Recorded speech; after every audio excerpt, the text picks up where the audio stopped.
In today's episode, Katelyn Parker and I offer solutions for a listener who is struggling with a confusing front door situation. And later, you'll meet furniture builder and woodworker Paul Kenworthy. But first, I'm Stacy Grinsfelder from Blake Hill House, and I am the host of True Tales from Old Houses.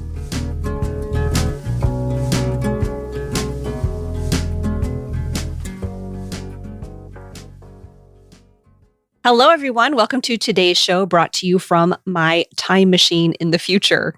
Okay, well, a time machine would be really cool. The truth is, I'm in Florida, and I pre-recorded this segment a little further in advance than I normally do. I'm here because the original plan was to teach at Steve Quillian's Historic Homes workshop just outside of Tampa. I mentioned that a couple of weeks ago. But when the workshop was canceled, I just kept the tickets and planned a vacation instead. The timing to take my daughter with me worked really well, and the budget was already in place, so we figured, why not? Let's go have some fun and take a break from the bathroom remodel at Blake Hill House. Well, a funny thing happened. I guess a lot of the presenters needed a vacation because most of us actually kept our travel plans, and we crashed Steve Quillian's workshop last Friday night for hours of window restoration talk. It was a group of about 15, and while we were all together, we recorded some bonus content for True Tales from Old Houses, and I'll be sharing that with all of you later in the season. But for now, I put some photos of that gathering on Instagram and in the Facebook group if you want to check them out. Now, before I left for Florida, I did put a couple of bathroom remodel updates on the Blake Hill House blog. Slow and steady is my motto with that project. I keep reminding myself that one day the bathroom remodel will be behind me and I won't even think about it anymore. And I am looking forward to that day. Sometimes I think that day cannot come fast enough.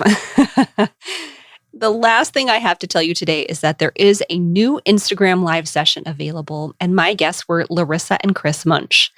Devin and I did a 2-part episode of True Tales from Old Houses with Larissa and Chris in 2019. You may remember that. If not, I'm going to put those episodes in the show notes. Larissa and Chris were the couple that bought a bungalow and moved it over 70 miles to its new location in western Kansas. 70 miles. Well, during that Instagram live session, they brought us all up to speed on Chris's recent retirement, what that means for their many old house projects, and of course, the status of their bungalow rehab. You can watch the recording on Instagram or on the True Tales from Old Houses Facebook group.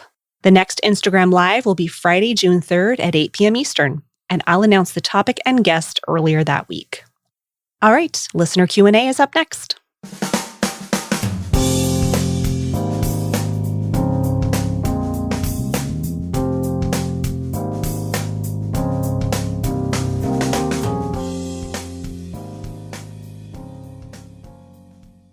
My guest today for Q&A is Katelyn Parker from Bungalow Roots. Hi, Katelyn. Hi, how are you? It's good to see you again. I'm good. I think I need to admit what just happened. You don't have to tell on yourself, Stacy. Oh, I don't know. I feel like I do. So Katelyn and I just recorded this segment and we had a really good time together. And I think we were solving all the world's problems. And it turns out at the end of it that I did not push record. So we spent 15 minutes chatting about something that never recorded. And so here we are back again, pretending like we've never talked. I'll try and remember everything I said. I probably won't. All right. Well, we'll do our best. Today's question comes from a new listener, she said, and she has a door problem. And when I read her question, I knew that I needed a professional to help me answer this one because this is out of my wheelhouse because it pertains to architecture. And you are an architect, Katelyn. Yes. The question is, she has 2 doors in her house. And she has the one that they use. It has a small porch, and everybody seems to come to that particular door. But she has a nicer door, really the true front door of the house. And nobody recognizes that. It's sort of nondescript at this point, and nobody goes to that door, and she really wishes that they would. So her question is, she says, how can I make the front door we use look more like the entrance to the home and not a sad runner-up to that other door? So take it away, Katelyn. So first, let's talk generally, because you may or may not be looking at the pictures of this house. If you happen to have a situation where you have a door you want to draw people to, one of the first things that I would do is kind of figure out the style of your house. That's obviously step one. And to do that, you're going to want to know when it was built and kind of like architectural details. And then I use, and this is kind of like the house Bible, it is called A Field Guide to American Houses by Virginia Savage McAllister. And it is great. It has every kind of house from early Native American housing to current times. And it is the best way to figure out what style your house is. It also has like cues for what is appropriate with that style. So types of trim, kind of common shapes, all of those things. Okay. Great book. I have that book too, and I really like it. And I forgot to mention before that the listener, she didn't give me permission to use her name, so I'm not going to, but she did give us permission to put the pictures on the show notes. So as we're talking about this, if we make any references, all of you listening can go look at those pictures to kind of get a frame of reference, just so you know what we're talking about. I looked at those pictures, and to me, this house looked like a federal style. Is that the same for you? You know more than I. It is definitely a federal style. And she did tell us that the original house was built in the 1780s. There was an addition in the 1880s, which is still it's past federal style at that point. But I think that when they added onto this house, they kind of mirrored the original style. So it's also a very stripped down version of federal style. So it's missing a lot of the like really ornate trim. And the only really ornate trim is on this door that used to be the front door that isn't the front door anymore, that we want to have people not use as much. So like that calls attention to itself, whereas the door she wants to use primarily is very simple trim around it. So that's one of the things that you can do is an architectural cue to kind of get people to see this thing first versus the other, with more trim, more glass, more, some kind of a covering or a portico, something that draws the eye and gives this other door more importance. That would be one way to do it. And the other way to do it is to kind of do it with landscaping, also bringing your eye to the door with pots or some kind of flowers or something that draws your eye to that door, that makes it look like it is the most important intentional door. Right. As it stands now, I guess we'll call it the side door, the one that most people use. It has a little, it has a porch. It has almost like a deck that goes up to it. Just kind of has a step out front of it. Yeah. But the front door that she wants to use doesn't have anything. It's just a real, in fact, I don't even think it has, she's stripping the paint. So I don't even think there's any particular paint color though. You look like you wanted to say something. What do you want to say? You said side door and I keep thinking that's the front door. This door thing. One of those really confusing ones. Right. Side door, front door. I don't know. We probably should have designated those before we started talking. So I had to ask her to explain it to me probably 3 or 4 times before I could figure out what it was she really, really wanted. But yeah, we're talking about the door that doesn't have anything around it. And you talked about landscaping. I was thinking if you can't quite swing that right now, maybe even just putting some pavers out there and maybe a couple of flower pots with some nice flowers in it for the season or something. Even put a little door knocker on the door or a fancier doorbell, something that just draws the attention there. But I love your idea of trim. So this particular house has kind of a square surround on the door, and it actually is just called a projecting door surround. So it just has a little bit of a roof. And I would say maybe give that moment to that side door that we want to be the front door now, or give it even more presence by putting a portico or which is just like a mini porch, which also would have that kind of pediment over it, or even just like a door canopy, which will just have little brackets and a little lean-to. That would look cute. I think that'd look really cute. It would look so cute. And more specifically, so like that book I referenced, The Field Guide to American Houses, has a lot of options for basically entry door little drawings under federal style. To get more specific about what trim you might want to use and like actual scale of the trim and like names and how to actually like build this, I would look at a book called Get Your House Right by a lot of people. I'm sure Stacy will put it in the show notes. I will. There's like 4 or 5 authors on this book. I don't have that one on my shelf, but I've heard really good things about it. It is a really good book, and it goes into more kind of classical style architecture. So any style in the kind of early colonial through all of the like Greek revival, anything that's more classically based, this book would be a great reference for you on how to do trim, how to do windows or roof elements, even those things. Like if you're doing an addition on your house, all of that is in this book. That is a great reference for that. If you have a less classical style house, like a Craftsman or a Prairie style, where we really broke from classical style, which is kind of based in Roman architecture, that's not really going to help you. This is more traditional classical than Craftsman and Prairie style and the kind of more strictly American architecture where we broke from classical styles. I would say, even though we're talking about this particular house, which is a federal style, this information could translate across the board because so many of us have houses with additions on them. Or in my case, I have two entrances. I have what I call the street side and what I call the front of the house, because the actual road in front of my house changed directions at some point. So what used to be the front of the house is no longer even the front of the house. It's the side. People use them equally. I have them designated as entrances to the door. There's no wrong answer when they come here, but that happens over time. Yeah. Property lines shift and change. And in this case, I think her particular house, a driveway was added, and that kind of changed everything as well. So regardless, it sounds to me like what you're saying is really focus on trim. I like how you say give it a moment. So that could be through color, landscaping, anything like that that draws the eye to where you want people to go. And at the most basic level, you could always put up a sign that says, please use the other door. Yeah. Well, and if you really want to de-emphasize the other door, you could paint the trim more in line with the siding color, because right now it's very contrasty, right? It's blue and white. So that has a lot of presence because there's a lot of white trim around it. If you wanted to tone it down, you could paint some of that trim back to a siding color or a color in the family of the siding color. So it's just like a little bit darker, a little more muted, which wouldn't really be right for the style, but it would definitely make the door a little less visually impactful.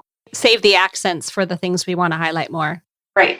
Well, thank you so much, Katelyn. I really appreciate your time today coming here and helping me with this question, as only an architect can. I especially appreciate you doing this with me twice, and I truly did hit the record button this time, so we are good to go.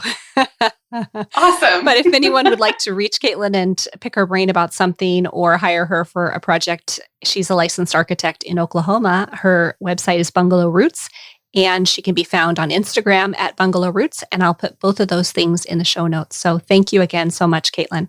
Awesome. It was so much fun. I always love talking to you, Stacy. I love talking to you too. So we'll do it again soon. Awesome. Thank you. If you have an old house or DIY question that you would like for me and a guest to answer on an upcoming episode, please contact the show via the True Tales from Old Houses website, or send me a direct message right on Facebook or Instagram.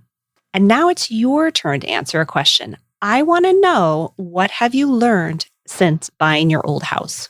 Here are a couple of your answers from Instagram. Chris says, it is a constant project. And she also adds, do your research. Oil primer is best. Yeah, there's another little plug for oil primer. And Anthony has learned patience and that he needs to double the amount of time and budget for each project. That's excellent advice. You speak the truth, Anthony. Thank you both for those great answers. If you have an answer to share for this season's question, go ahead and send me a direct message through social media, or head on over to truetales.oldhouses.com and let me know via the contact form. Or you can click on the mic icon in the bottom right-hand corner to leave a voicemail using your phone or computer. Once again, this season's question is, what have you learned since buying your old house?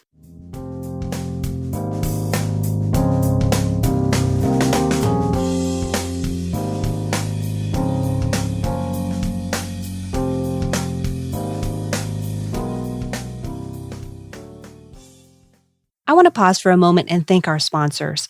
True Tales from Old Houses continues because of their generous support. So thank you to the Window Course from Scott Seidler of the Craftsman blog, Abitron, and for this episode, Limeworks US.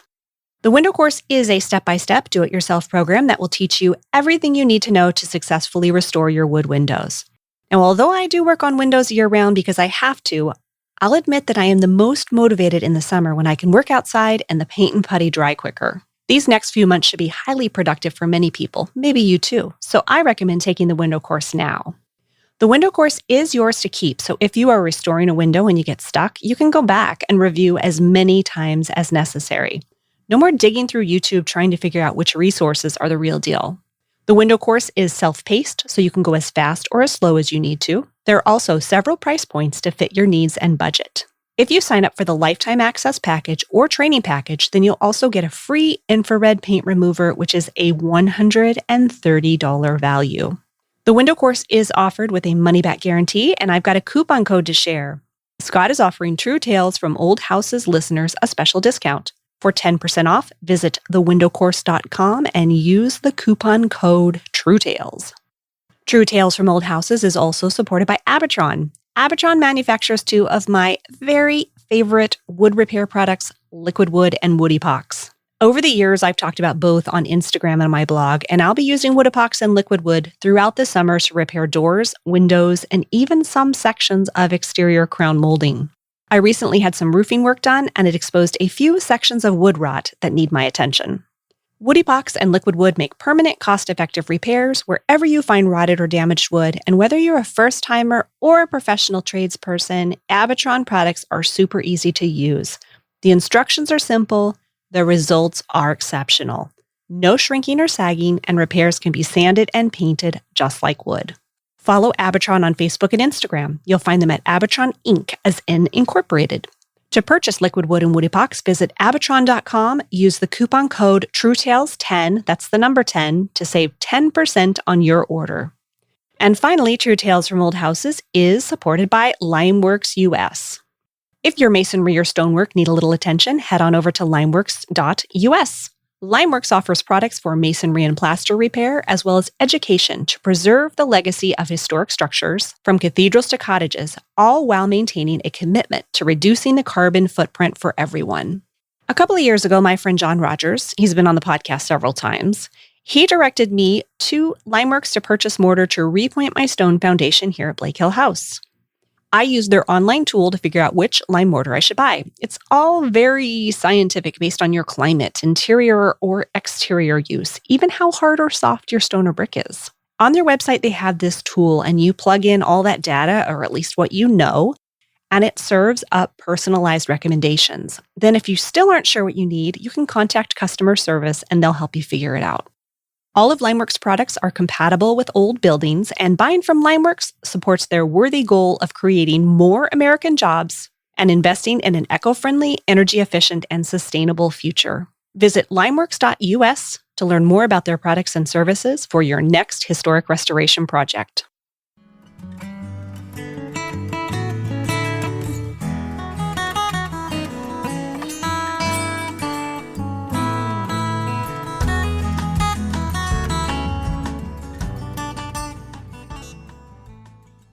My guest today is Paul Kenworthy. Paul is a woodworker located in Oak Park, Illinois. Paul uses creativity and experience to build custom, timeless pieces that blend seamlessly into any house, old or not.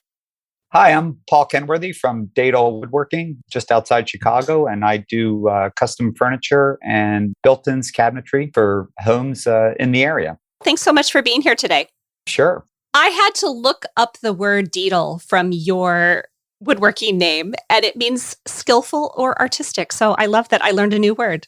Yes, I was laughing. I was wondering if that would come up. It was an unusual word. And I tell people it comes from a Greek myth of Daedalus, who was the skilled architect and craftsman who designed the labyrinth for Minos that was so complicated he himself could not get out of it. So it's sort of too clever for his own good. As it turns out, of course, whenever I'm saying my name to vendors and doing stuff over the phone and ordering stuff, everybody thinks I'm saying dado, the woodworking term for plowing through wood. And so I'm always constantly having to spell it and then explain what it means. And so it also seems that I've, picked something too clever for my own good. So That's funny. All right. Well, let's start with your career trajectory. How did you become a full-time artisan woodworker? Well, I studied architecture And while I was a student, I started working for a furniture designer here in Chicago, drafting mostly. And way back when we were doing drafting with the parallel rule, totally dating myself, but there it is. That's okay. I know what that is. Yeah. Okay. Good. Yeah. For the younger viewers, might have to Google it or whatever. And then I worked in an architect's office very briefly, and I just was not clicking with me. And I think I just had trouble sitting still for any length of time. So I thought I'd go back and work for the furniture designer in the shop for the first when I worked for him while I was in school. I was doing drafting in the office, but then I went out and worked in the shop and just really fell in love with it. And at the time, I'm thinking, well, I'll do this for now and see how it is. And then, all of a sudden it's 40 years later, but I've loved every minute of it. So then had moved around to a few different shops in the area. And then about 15 years ago, I opened up my own business. Do you take commissions?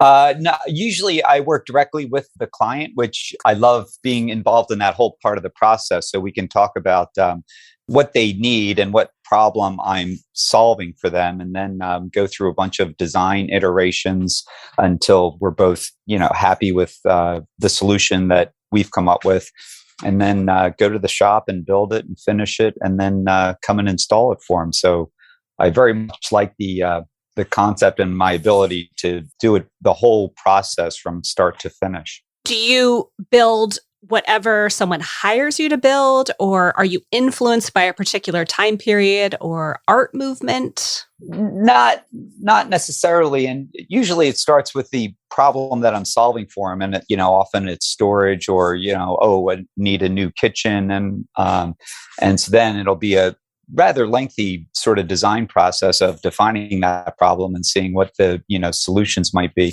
I'll ask for feedback, what sort of aesthetic they're looking for, and then once again the back and forth dialogue with many drawings and revisions of what we're zeroing in on helps us find something that's solves the problem and is beautiful. Do most people understand that form follows function?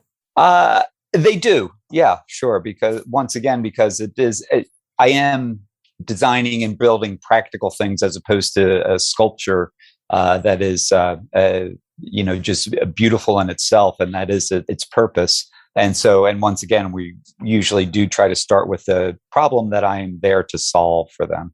And I know that practice, of course, makes perfect, but surely at one time you've been asked to build something or use a technique that was new to you. So how did you learn those woodworking skills? Talk me through your process. Now, I've been doing it for so long, I feel pretty familiar, or at least not intimidated by trying something new. Something like maybe bent lamination, steam bent lamination, which is a process I used for some chairs in a Frank Lloyd Wright home in Oak Park. And I had tried it before on smaller pieces, and of course, I'm very was intimidated by, is this going to work? But then you just have to sort of put your head down and work through it. And it's both nerve-wracking and invigorating because you do get it to work, and you're just not sure of what the path is to that successful solution. And so it's experimentation. Of course, you do a lot of research, and then you just have to go out and try it. The trick is pricing the work so that you can actually do it without losing your shirt, so to speak. Right, exactly. I don't have a lot of woodworking, or at least fine woodworking experience, but I have done a lot of sewing, and a lot of people in my family do sewing and knitting and things. And we have what we are called UFOs, or unfinished objects. So I'm just wondering, do you have just a ton of garbage projects sitting around your workshop?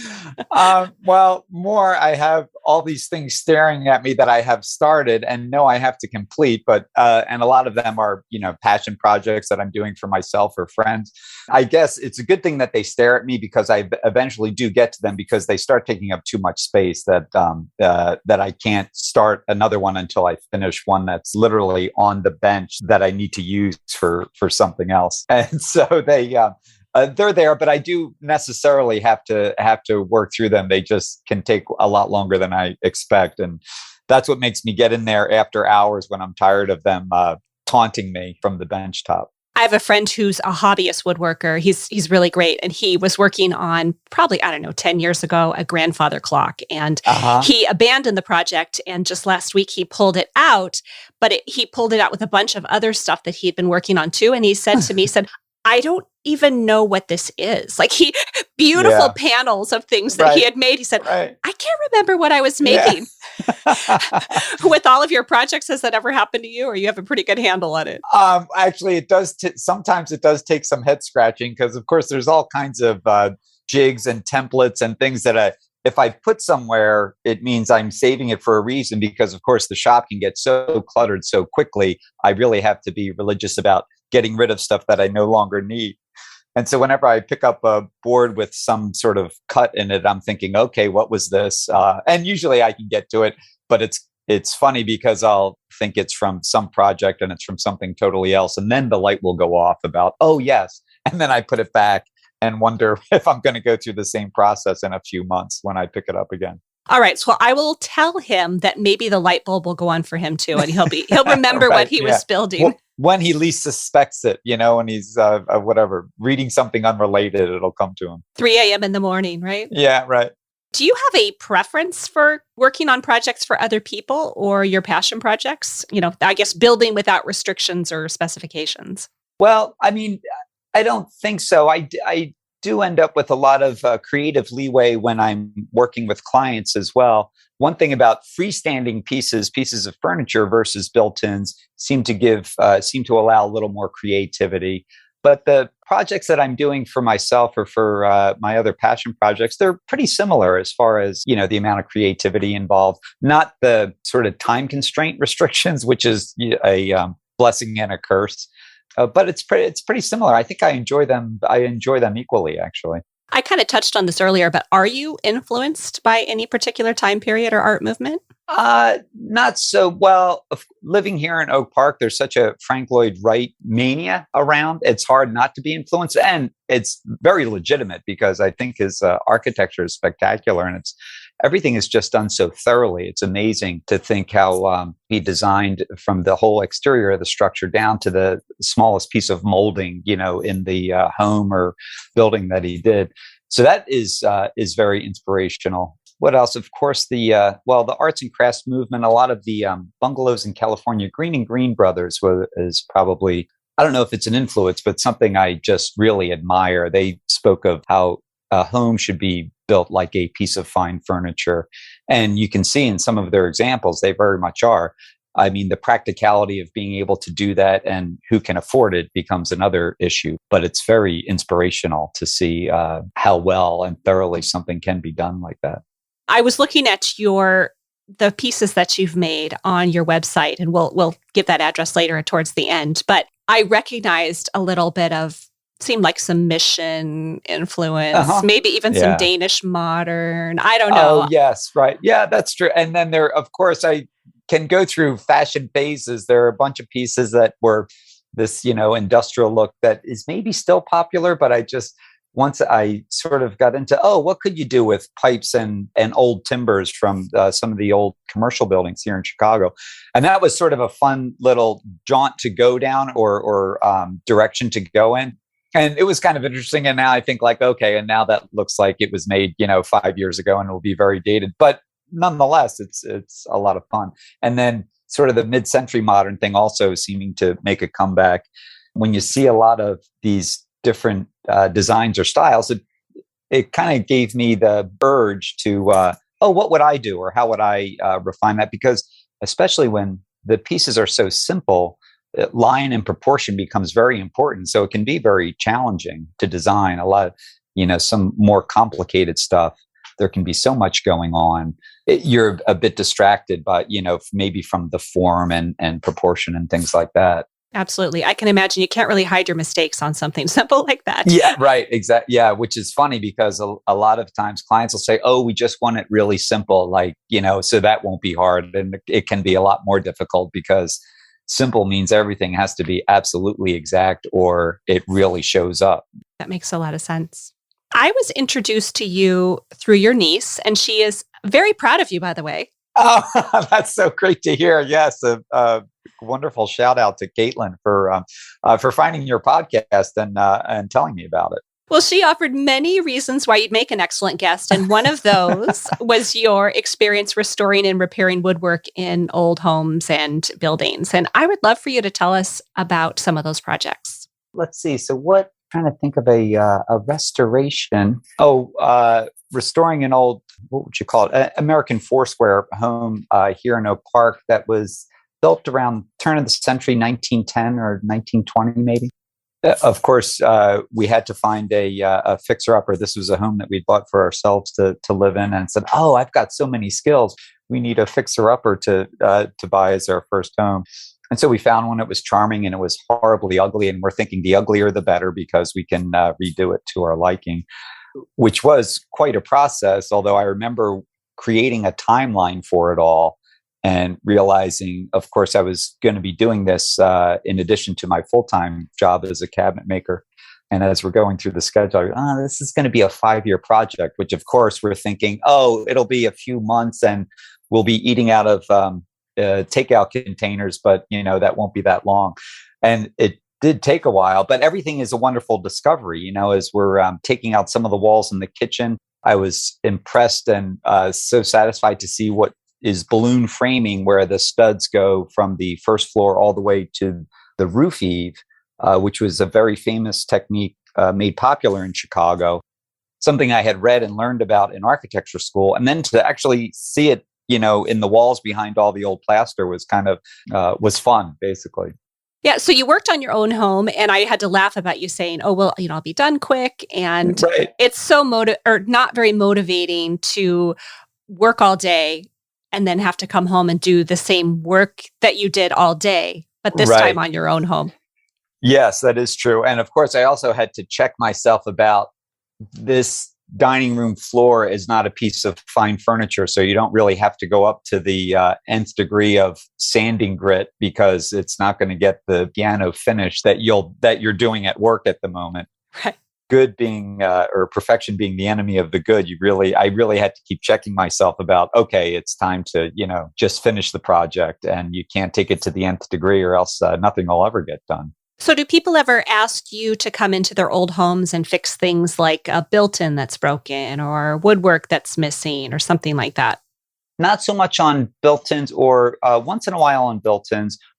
That happens more with pieces of furniture because I've done a fair amount of antique restoration and things like that.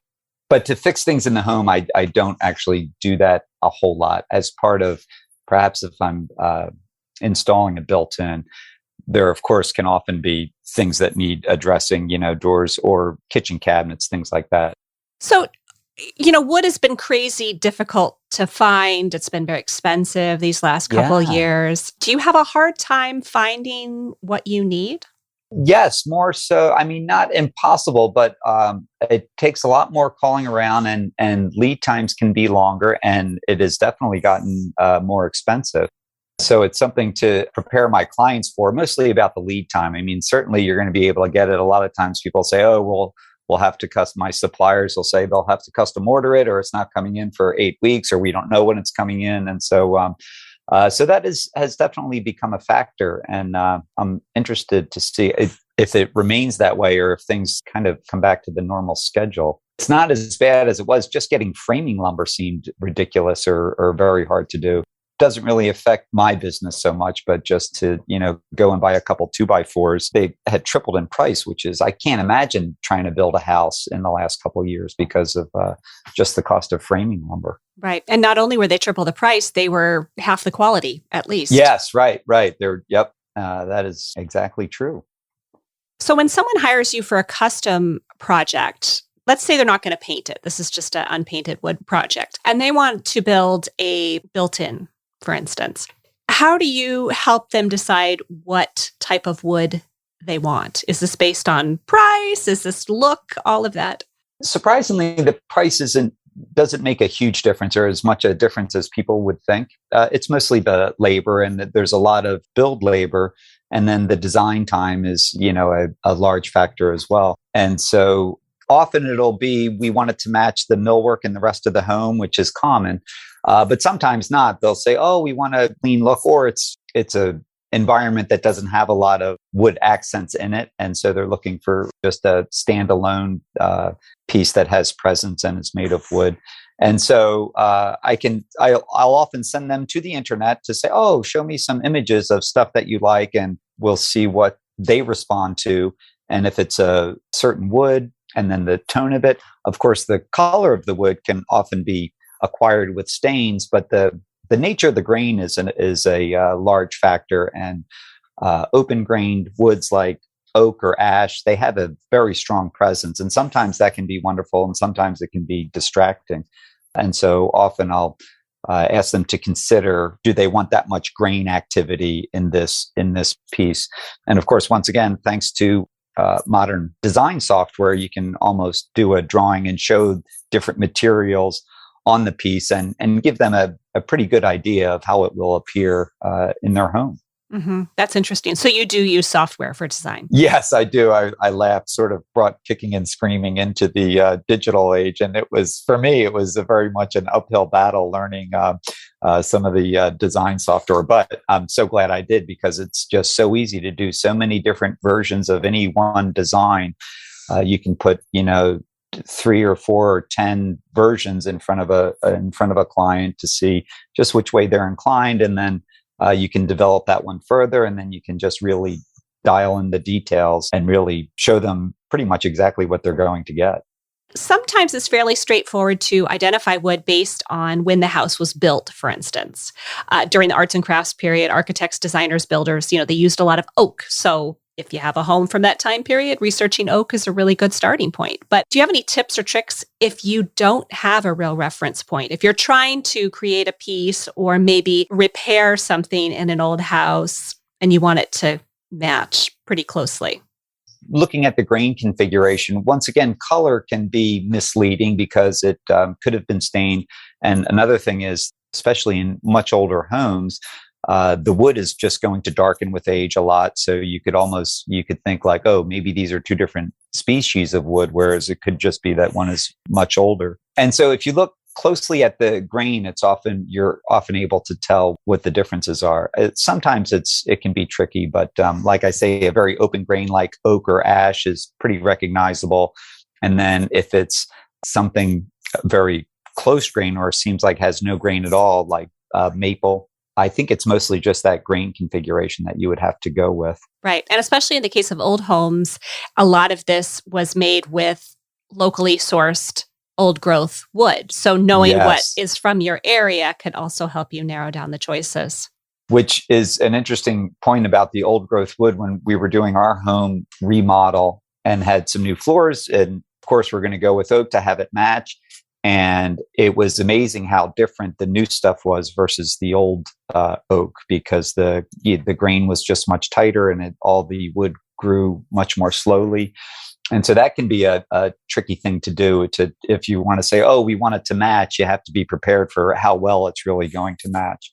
Although I remember hearing about a home in Oak Park, a Frank Lloyd Wright home that they were remodeling. Of course, because it's a Frank Lloyd Wright home, they had to get everything absolutely perfect. And I think they had to source old growth, and I don't know if it was oak or maybe it was birch, but old growth lumber from like Greenland or Iceland, because that's like where they could get. And it makes me laugh because the extent that they go to make things authentic, and for these Frank Lloyd Wright homes, it's valid.